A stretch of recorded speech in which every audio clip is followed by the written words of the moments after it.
हैदराबाद के मार्केट थाने के हदूद हीराबाद में गुलाब पान हाउस के करीब वाक़े अलीना हाइट्स में रहायश पजीर हैदराबाद इलेक्ट्रॉनिक डीलर्स एसोसिएशन के मेंबर फैसल कुरैशी की 7 साल बेटी पीर की शाम 6 बजे के करीब लापता हुई, जिसकी तलाश अहले खाना ने जारी रखी।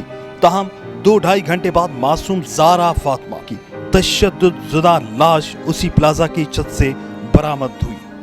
बच्चे की लाश की इत्तला पर घर में कोहराम मच गया, जबकि इत्तला मिलने पर मार्केट थाने की पुलिस भी मौके पर पहुंच गई और बच्ची की लाश पोस्टमार्टम के लिए सिविल अस्पताल हैदराबाद मुंतकिल की गई। जबकि बच्ची के बेहमाना कत्ल की इत्तला पर इलाका मकीनों समेत ताजरों की बड़ी तादाद भी अस्पताल पहुंच गई। अस्पताल ज़राए के मुताबिक बच्ची के सर और चेहरे पर शदीद चोटें आईं, जिसके बायस उसकी मौत वाक़ई हुई। ताहम पुलिस आखिरी वक्त तक किसी भी मुलजिम का सुराग लगाने में कामयाब ना हो सकी। थाना मार्केट में 7 साल मासूम बच्ची ज़ारा फातिमा के कत्ल की इंक्वायरी कमेटी कायम कर दी गई। एसएसपी हैदराबाद अमजद अहमद शेख 7 साल मासूम बच्ची ज़ारा फातिमा के कत्ल के अफसोसनाक वाक़े के बाद बच्ची के वर्सा से ताज़ियत करने उनके घर पहुंचे।